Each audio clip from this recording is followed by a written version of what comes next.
Never been on a set like the one we had the days that we were shooting the Red Wedding. We've been working together for so long now. Most of the crew has been together since the pilot, most of the cast, so the set for those days was especially the last day. There was a very strange atmosphere.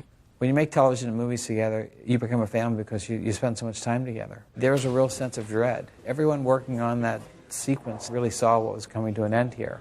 Partly it's because of what happens in the story, but partly it's also these actors that we've worked with for so long are not going to be working with us anymore. Every year I've got to the end of the series and see you in 6 months, and now I won't have that anymore, and it's difficult. It's very difficult. Everyone had this knot in their stomach and the lump in their throat. They knew this was going to happen. The Red Wedding is such a dark moment in this saga. People were having a hard time with it. There's something wonderful about doing the Red Wedding. It's beautifully written, I think, and you want, as an actor, to do it justice, irrespective of, that this is your character's demise. It was a wonderfully fitting and powerful and rich and something that no one will ever forget who was there that day.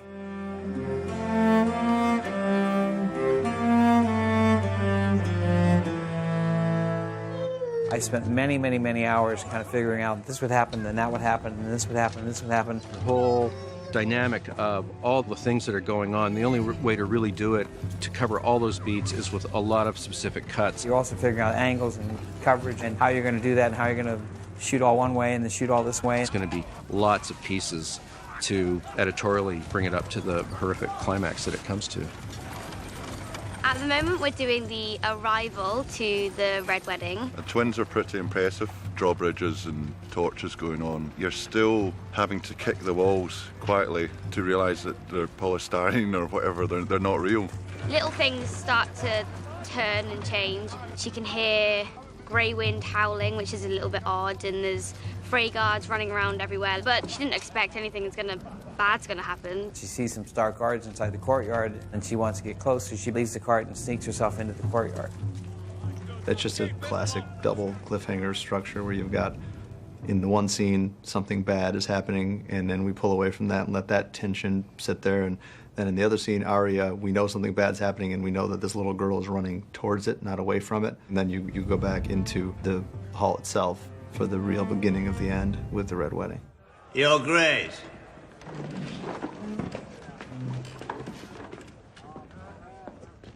What was important to me as in directing the sequence is to basically how this house of cards would fall and the domino effect of what would happen. Walter Frey sits everyone down and he calls Rob Stark's attention. I wanted Rob Stark to step away from Talissa and stand in the middle of the room so Walter Frey and him could have this conversation as Rob stood away from Talissa, who was at the table. So to me it was important to separate them so that when Luther Frey goes to kill Talissa, Rob Stark was not next to her at the time. Rob! This is quite a big scene, and everything is going to happen at once. So the first person who gets it in the Red Wedding is Talissa. Apparently the knife is going to be CGI'd in, so it's just going to be a handle. It's a very quick stab, so we'll have a blood rig, which spreads the blood from there. We then have Rob. I get the first quarrel through me, and then the second and the third. It gets very technical because the arrows are coming from a height, so that affects how it hits you, and technically we've got to make it in a way so that I can turn round and see Walder and see where it's come from. We'll have arrow hits going on him, so we'll do plantons of special effects. We have little straps we put on and we push the bolts in. We have all the background artists and the stunt artists, and we end up in a fight in the background. We've discussed various throat cuts, arrow hits, which should be a lot of those because the musicians will all pop up and take everybody out with the crossbow bolts. We have arrow hits going into his mouth and out. We use maybe 10 gallons, 10, 20 gallons of blood on this scene. Rob!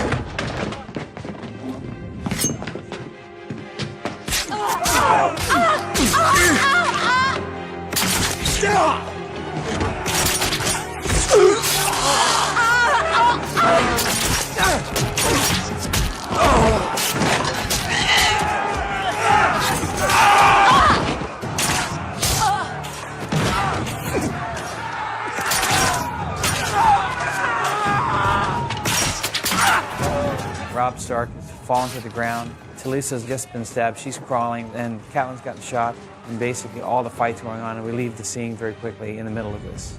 Again, we cut outside to Arya where she witnesses the exterior portion of this and lets us know that this is not something that's just happening inside. For the initial slaughter in the inner courtyard, we wanted this action to be very swift and efficient. We did blood rigs. We doubled them up this time because we knew it wasn't going to go too close. We would shoot the action dry, just with their blades, no blood.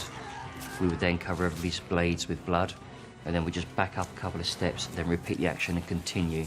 So then you would see them going out with bloods over their swords and their daggers. Arya then hears the direwolf. To simulate Grey Wind in the pen, we actually put in our swordmaster in there, Cece, and he was just in there pounding at the door. Banging against the wall like we're going to burst out. I did some fantastic action inside of that.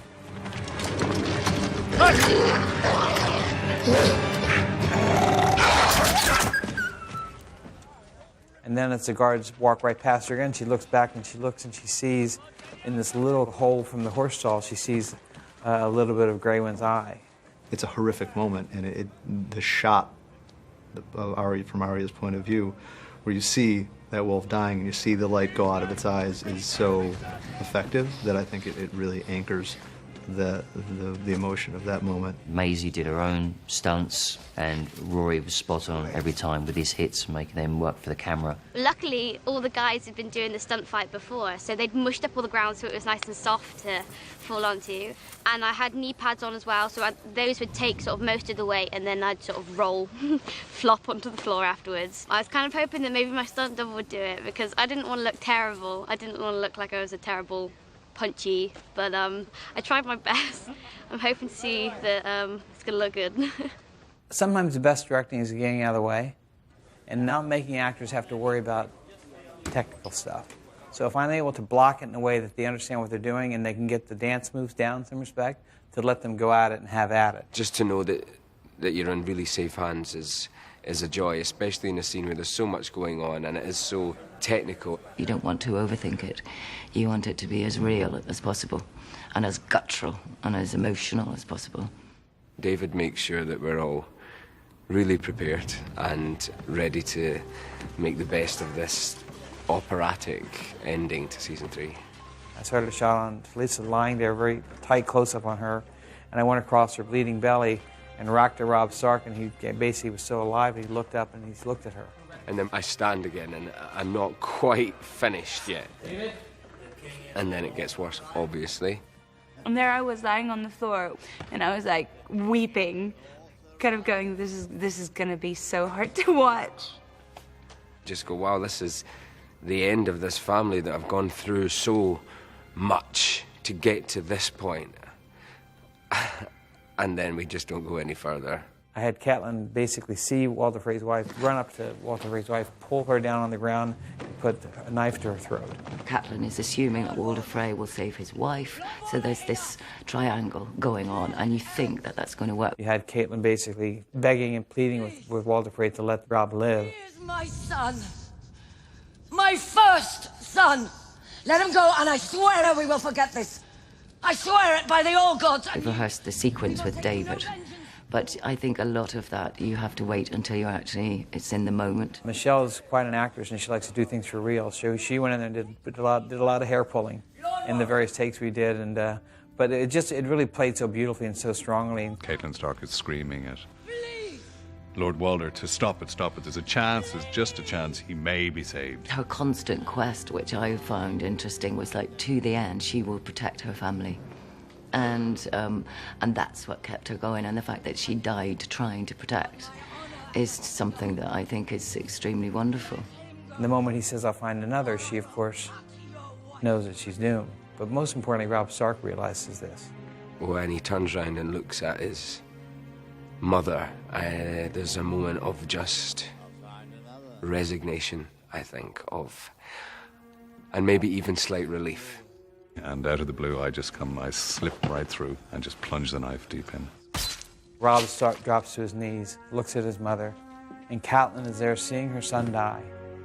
And what happens so powerfully, and Michelle's so wonderful at this, is that she loses it completely. And by doing so, she basically takes her knife, slits Walder Frey's wife's throat, she drops to the ground, she's lost it completely. And all of a sudden, out of nowhere, Black Walder comes up behind her and slits her throat.